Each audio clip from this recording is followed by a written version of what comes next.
새해 들어서 계속해서 기도를 어떻게 할 것인가를 좀 더 시리즈로 여러분에게 전하고 싶습니다. 오늘은 한나와 같이 기도하기.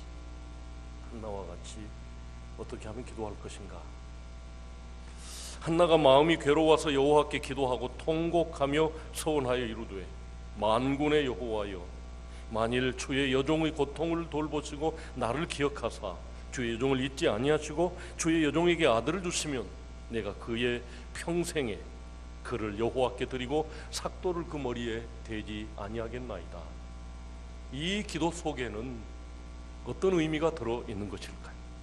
한나는 제사장이 살펴볼 때 포도주를 마셔 취한 사람처럼 입만 딸싹거리면서 얼굴이 붉어질 때까지 기도했습니다. 그만큼 그의 기도는 간절했다는 표현일 것입니다. 한나는 기도의 응답을 받아 아들 사무엘을 낳게 되었고 정성을 다해 사무엘을 키우고 사랑했습니다.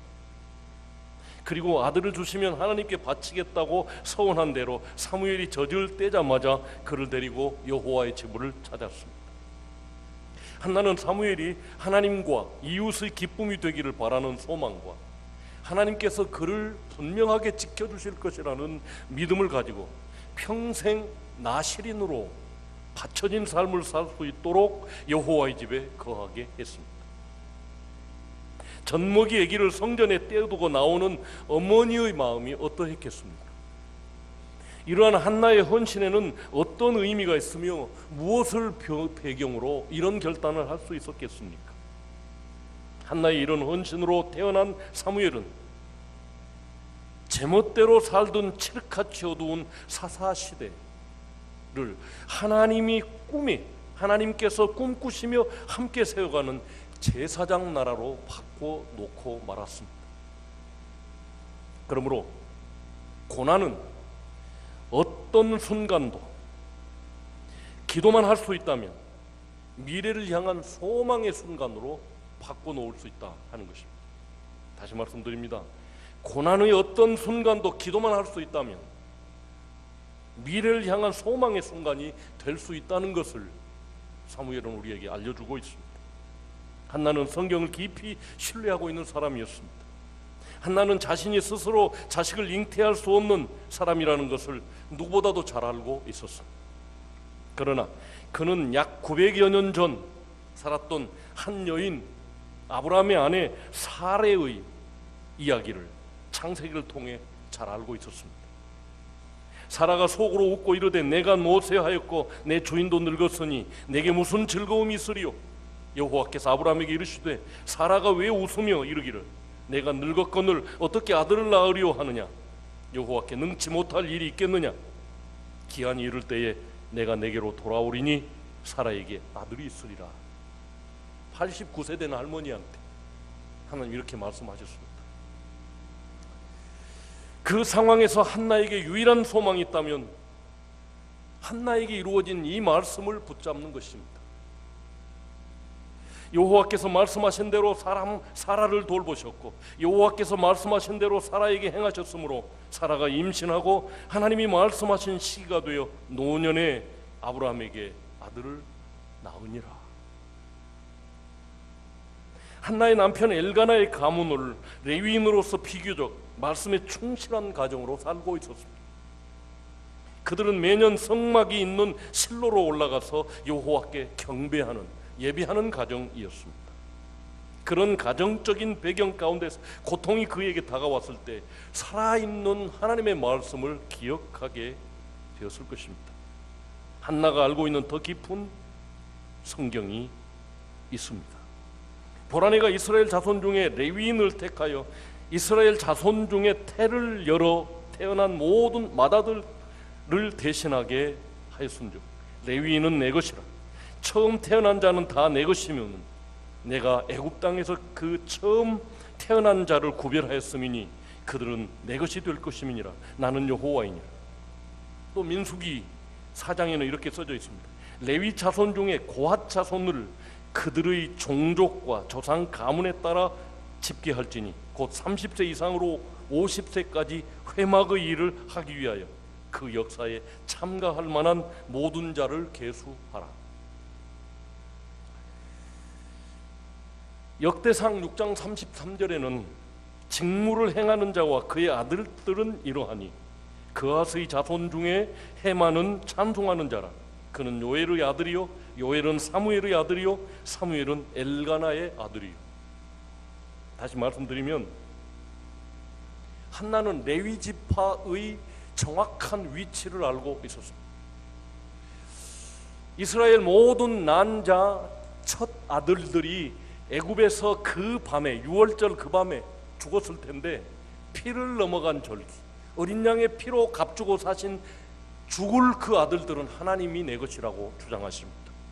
그런데 그 아들들을 대신해서 레위인을 선택해서, 맏아들로 여겼던 레위인을 선택해서 하나님께서 하나님의 성전 일을 하도록 했습니다. 그 중에서도 고앗 자손들은 하나님의 일을 중심적으로 하라라고 지금 명령하고 있는 성경 구절을 그가 알고 있었고, 내 남편이 고앗 자손에 속한다는 것을 알고 있었고, 나는 그의 정실 부인으로서 내가 아들을 첫 아들을 낳으면 그 아들은 하나님의 것이다 라고 하는 것을 성경을 통해서 그가 안 것입니다. 하나님이 세우고자 하는 제사장 나라 꿈 한 중앙에 자기가 서 있는 것을 레위 지파의 한 사람으로서 거기 속했음을 그는 알고 있었습니다. 만약 내가 자식을 낳을 수만 있다면 지금 제멋대로 살고 칠흑같이 어두운 신앙을 다 잃어버린, 자기 남편도 레위인은 첩을 둘 수 없다라고 하는 규정이 있는데 첩을 두고 있는, 마음대로 살던 이 시대에 내가 내게 아들을 주시면 이 아들은 하나님의 것이기 때문에 하나님께 드려서 하나님이 꿈꾸신 제사장 나라를 세우겠습니다. 천하만민이 복받게 할 제사장 나라를 세우겠습니다 라고 하는 비전이 그에게 생겨난 것입니다. 그러므로 만일 자신에게 아들을 주신다면 그는 하나님의 것이라 라고 하는 것을 그는 확신했습니다. 하나님의 백성인 이스라엘은 레위 지파의 도움을 받아서 하나님 앞으로 나아갈 수 있었으므로 레위 지파는 하나님과 그 백성 사이를 가깝게 하는 축복의 통로가 되었던 것입니다. 한나는 하나님께서 꿈꾸시는 제사장 나라는 모든 민족이 복을 받도록 하는 축복의 통로가 되는 민족임을 알았습니다. 하나님께서 내 고통을 아시고 아들을 주신다면 기꺼이 이 나라를 위해서 바치겠습니다. 내 아들을 하나님과 그 백성 사이에 세워서 복된 하나님의 나라를 만들고 이 나라를 통해서 모든 민족에게 복음이 전파되어지게 하는 그런 역사를 이룬 아들로 하나님께 바치겠습니다. 내가 자식을 못 낳지만 내 위치를 기도하면서 보니까 그 중심에 서 있네요. 만약 내 아들을 주신다면 이 일을 감당하게 키우겠습니다 라고 하는 서원이었던 것입니다. 그 강력한 믿음이 모성애를 극복하고 이제 막 젖된 아이를 외진 곳 성전에 남겨두고 돌아올 수 있게 하는 모성애보다 더 강한 믿음의 사랑이었던 것입니다. 더 나아가서 한나는 나실인 제도에 대해서도 잘 알고 있었습니다. 이스라엘 자손에게 전하여 이르라. 남자나 여자가 특별한 서원 곧 나실인 서원을 하고 자기 몸을 구별하여 여호와께 드리려고 하면 자기 몸을 구별하는 모든 날 동안에는 포도나무 솟아는 씨나 껍질이라도 먹지 말지며 그 서원을 하고 구별하는 모든 날 동안은 삭도를 절대로 그의 머리에 대지 말 것이며 그는 거룩한즉 그의 머리털을 길게 자라게 할 것이다. 한나는 이런 성경 묵상을 근거로 내게 아들을 주시면 하나님께 온전히 드려 제사장 나라를 위해 온전히 헌신할 아들로 키우겠습니다 라고 기도한 것입니다. 지금 한나는 자신이 당하고 있는 현실에 직면하고 있습니다. 우리는 성경을 아는 만큼 응답받는 기도를 드릴 수 있습니다. 제가 안타까운 것은 우리 성도들이 기도는 잘 안 이루어지는 것이라고 생각하는 사람이 많습니다. 나도 모르는 사이에 기도의 매너리즘에 빠져서 아무리 기도해도 내 삶의 기도 응답이 없더라 라고 하는 그런 느낌이 더 많은 것 같아서 안타깝습니다. 그러나 한나의 기도를 배우면 날마다 응답받는 삶을 살게 될 줄로 믿습니다. 약 1000년 전 사라의 이야기와 약 500년 전 제사장 나라를 헌신할 기회로 주신 나실인의 이야기, 모세가 받은 그 이야기를 근거로 하나님께 제안 드립니다. 내게 아들만 줘보십시오. 내가 그 나라의 제사장을 만들겠습니다. 그는 여호와 앞에서 오래 기도하는 동안 입술만 딸싹거리며 자기 심정을 통한 것이라고 제사장에게 말했습니다. 한나가 90세에 얻은 아들 이삭의 포피를 잘라 할례한, 한번 생각해 보십시오. 어머니들이 생각해 보십시오. 100세에 얻은 아들, 눈에 넣어도 안 아플 귀한 아들, 남편이 칼도 아니고 깨진 돌 가지고 그 귀한 아들의 꼬치 끝을 자르겠다는 것입니다. 그런데 그것을 허용한 믿음의 어머니였습니다. 또한 모리아 산에서 자신의 목숨을 들여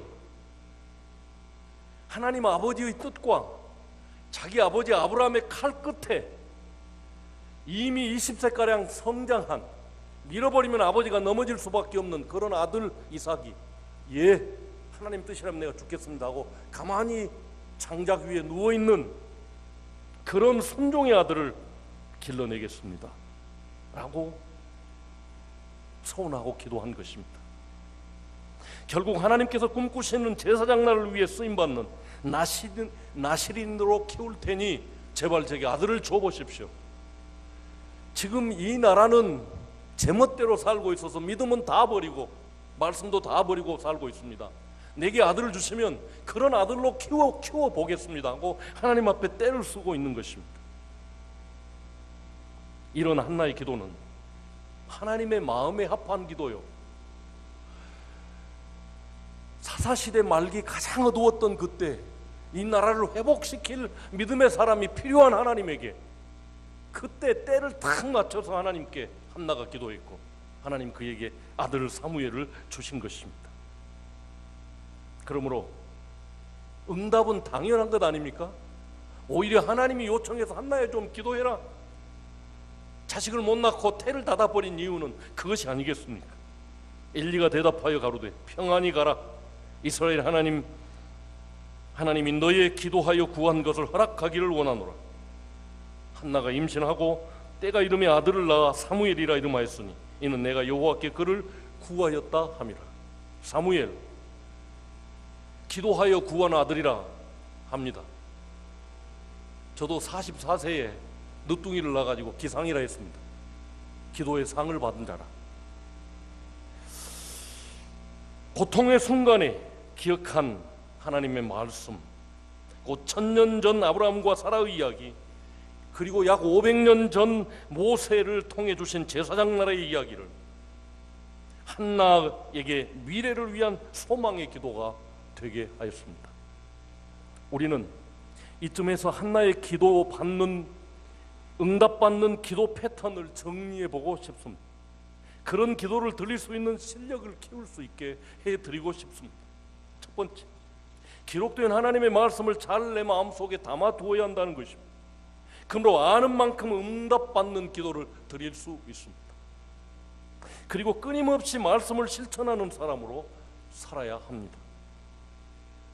엘가나의 가문처럼 매년 실로 성막에 올라와서 여호와를 경배하는 사람이 되어야, 예배에 성공해야 기도에 성공할 수 있다는 것입니다. 두 번째는 내게 닥쳐있는 현실을 직면할 줄 알아야만 합니다. 우리가 인생을 살면서 수많은 어려움이 우리를 찾아오고 우리 앞에 다가설 것입니다. 한나는 자기 소견에 옳은 대로 사는 사사시대에 레위인 남편 엘가나가 첩을 두었고 그 분인나의 격동과 자신의 불임 문제 때문에 고통의 나날을 보낼 수밖에 없었습니다. 이런 어려움 가운데서 내 삶이 하나님 나라를 위해 어떻게 쓰임받을 수 있는가, 내가 직면한 이 고난은 하나님 앞에서 어떤 의미가 있는가를 한나는 발견한 것입니다. 한나처럼 자신의 문제를 성경에 비추어 보고 그 문제 해결을 위해서 기도해야 할 것입니다. 세 번째는 성경을 묵상한 후 현실 문제를 두고 기도합니다. 하나님의 뜻이 하늘에서 이루어진 것처럼 나를 통해 이 땅에 이루어지게 하옵소서 하고 구할 것입니다. 한나처럼 오랫동안 하나님께 심령을 통하는 기도를 드리는 것입니다. 내게 아들을 주시옵소서. 네 번째는 응답을 기다리는 것입니다. 즉시 한나처럼 응답받을 수 있고 믿음으로 응답을 기다릴 수 있습니다. 그래서 한나는 사무엘을 얻었을 뿐만 아니라 삼남 이녀를 더 얻었습니다. 우리의 구할 것에 넉넉히 넘치게 하실 분이라고 빌립보서는 우리에게 가르쳐주고 있습니다. 다섯 번째로는 하나님께 영광을 돌리는 것입니다. 여호와 하나님은 언약에 신실하신 분이십니다. 그러므로 그분과 한 약속도 신실하게 지켜져야만 합니다. 그런 면에서 보면 서원을 신실하게 지킨 한나는 신실한 신앙인이었음이 틀림없습니다. 이 아이를 위하여 내가 기도하였더니 내가 구하여 기도한 바를 여호와께서 내게 허락하신지라. 그러므로 나도 그를 여호와께 드리되 그의 평생을 여호와께 드리나이다 하고 그가 거기서 여호와께 경배하니라. 또한 한나는 하나님의 말씀에 충실하여 여호와께 영광을 돌리기를 결코 소홀하지 않았습니다. 자식을 성전에 드리고는 곧바로 한나의 찬양이 나옵니다. 2장에 말이죠. 한나가 가로되 내 마음이 여호와로 말미암아 즐거워하여 내 뿔이 여호와로 말미암아 높아졌으며 내 입이 내 원수를 향하여 크게 열렸으니 이는 내가 주의 구원으로 말미암아 기뻐함이니이다. 하나님의 응답을 하나님께 영광의 찬송으로 올려드리고 있습니다. 어머니가 될 수 없는 여인을 어머니 되게 한 것은 기도였습니다. 한나는 간절한 기도로 한 나라의 어머니가 되었습니다. 그가 어떤 기도를 드렸기에 이런 위대한 결과를 낳았을까요? 그는 1000년 전에 사라와 만난 하나님을 만났습니다. 그리고 500년 전에 모세가 받은 하나님의 꿈을 동일하게 자신의 꿈으로 만든 믿음의 여인이었습니다. 세상에서 가장 강한 것이 모성애인 줄 우리가 다 잘 알고 있습니다. 그러나 그 여인의 본능인 모성애를 극복하고 젖대기 어린아이를 성전에 두고 돌아서 나올 수 있는 강한 믿음의 소유자였습니다. 그는 하나님의 말씀을 깊이 체험한 사람이었습니다. 그랬더니 하나님의 세계 비전의 시작인 아브라함의 믿음을 가지게 되었습니다. 자식 없는 서름에 울다가 하나님의 나라 곧 제사장 나라 이스라엘을 살려낼 수 있는 아들이 필요하다는 것을 깨달았습니다. 고통 속에 울다가 기도하게 되었는데 지금 비록 내가 자식 없는 어미지만 하나님의 꿈이 나를 통해서 흘러간다 라고 하는 것을 알게 되었습니다. 멈춘 지점에 서 있다는 것을 다시 말씀드리면 하나님의 꿈이 흘러가다가 사사시대에 멈춰 있습니다. 거기 계속해서 하나님의 꿈이 흘러가게 할 사무엘이 필요했습니다. 그것을 고통 속에서 기도하다가 깨달았습니다. 그리고 그 기도대로 사무엘을 통해서 다윗이 왕으로 세워지고 그리고 그 나라가 부흥했던 것을 우리는 잘 알고 있습니다. 그리고 그는 자신의 모든 것, 곧 지금 하나님의 응답으로 아들을 얻게 되면 그 아들로 하나님의 이 꿈을 이루는 통로가 되게 하겠다고 다짐하고 또 다짐하고 있습니다. 아들을 주시면 하나님께 바쳐 이 하나님의 비전, 곧 세계 만민이 만국이 복을 얻을 제사장 나라를 온전히 세워야 한다는 강한 비전에 사로잡혔습니다. 실제로 그 기도가 응답되어 아들을 바친 후에도 모성애가 끓어오를 때마다 그 아들의 에봇 곧 제사장 옷을 지으며 내 아들은 하나님의 꿈을 이룰 제사장이다를 반복해서 기도하면서 한 땀 한 땀 바느질로 그 꿈을 이루어 가실 것입니다. 지금은 거의 볼 수 없습니다. 옛날에는 운전하신 분들 운전석 옆에 오늘도 무사히 하고 이렇게 예쁜 소녀가 앉아서 기도하고 있습니다. 그게 사무엘입니다. 소녀가 아니라 머리에 삭도를 댈 수 없기에 길게 그 머리를 길었던 소녀처럼 보이는 예쁜 사무엘이 기도하고 있습니다. 그런데 오늘 예배를 마치고 걸어 나가면서 오른쪽에 있는 오늘도 행복의 시작 예수 그리스도 그 큰 돌비 있죠? 우리 입구에 그것을 윗부분을 잘 쳐다보고 가십시오. 사무엘이 기도하고 있습니다. 하늘을 향해서. 그 돌비에 그런 의미가 있다는 걸 모르셨죠? 거기 출입하실 때마다 나도 사무엘처럼 기도해야지 생각해 보시면 좋겠습니다. 한번 다시 생각해 보십시오. 그 이쁜 사무엘이 엄마가 만들어준 어린아이 제사장복을, 하나님 앞으로 나가는 파란색입니다. 옷이 파란색, 하늘 색깔, 하나님께 바쳐진 아들이라는 의미에서 제사장 옷은 항상 파랬습니다. 그런 옷을, 엄마가 만드는 이쁜 옷을 두루마기처럼 입고 서 있는 그 어린아이의 모습을 생각해 보십시오. 얼마나 큰 사랑과 그 아이하고 함께 있고 싶은 어머니의 모성애가 모두 들어가 있는 그 이쁜 제사장복, 그걸 지으면서 기도했다는 것입니다. 한나의 이런 확신이 곳곳에 묻어나고 있습니다. 기도 전과 기도 후에 달라진 것이 없는데 그녀는 기뻐했습니다. 전혀 눈물을 흘리지 않았습니다. 그가 드린 성전 기도 후 그는 전혀 근심하지 않고 살았습니다. 성경에 근거한 확신을 가지고 있었습니다. 이 어두워져 버린 사사시대를 밝힐 새 빛, 내 아들이 될 것이다. 나는 지금 자식을 못 낳는 여인이지만 내게 아들을 주실 것이다. 아브라함과 사라에게서, 그리고 모세에게서 내 아들을 나시린으로 드리면 하나님의 꿈을 이루시겠다는 확신이 그에게 생겼습니다. 자, 이제 우리가 기도해야 할 차례입니다. 우리에게 다가온 고난 앞에서 우리는 우리의 고난과 하나님의 꿈을 어떻게 연결시키겠습니까?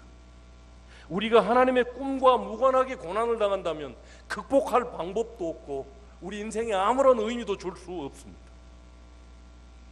우리는 하나님의 말씀 안에서 기도로 승리한 성경의 많은 사람들과 만나야만 됩니다. 1000년 전 그리고 500년 전인 선진들과 만나서 그들과 하나님의 합작으로 이룬 꿈의 줄에 우리도 서야 하겠습니다. 엘리야가 그랬고 모세가 그랬고 다윗은 13년 동안이나 수배자로 왕에게 쫓기는 삶을 살면서 어떻게 그 어려움을 극복했는가를 그분들을 통해서 만나면서 지금 내가 당하고 있는 이 고난도 하나님이 무엇을 위해서 이렇게 고난당하게 하는지를 살펴 알아야 할 것입니다. 하나님의 말씀에 근거한 해결책을 분명하게 발견한다면 우리의 기도는 또한 분명하게 응답받을 것입니다.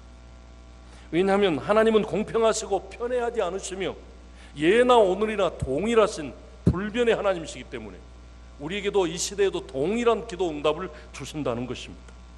부디 우리 삶에 찾아오는 모든 고난을 기도와 말씀으로 우리 삶의 에너지로 전환시켜서 큰 꿈을 이루는 2018년 청중인들이 되시기를 주님 이름으로 축원합니다. 기도하겠습니다.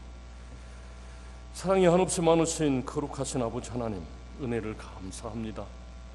아버지 하나님, 자식을 낳지 못해 정말 고통스럽게 살았던 한 여인이 이 시대에 꼭 필요한 아들을 기억하고 아브라함과 사라, 모세를 통해서 하나님이 꿈꾸어둔 그것을 내 아들을 통해서 이루겠다는 없는 아들 바라며 믿음의 실상으로 기도했더니 응답받았습니다. 2018년 우리가 그동안 그토록 기도해왔던 수많은 기도들이 이루어지는 한 해가 되게 하여 주옵소서. 한나처럼 성경에 근거하여 기도하고 모두 응답받는 기도의 삶을 살게 하옵소서. 예수님 이름으로 축복하고 기도하옵나이다.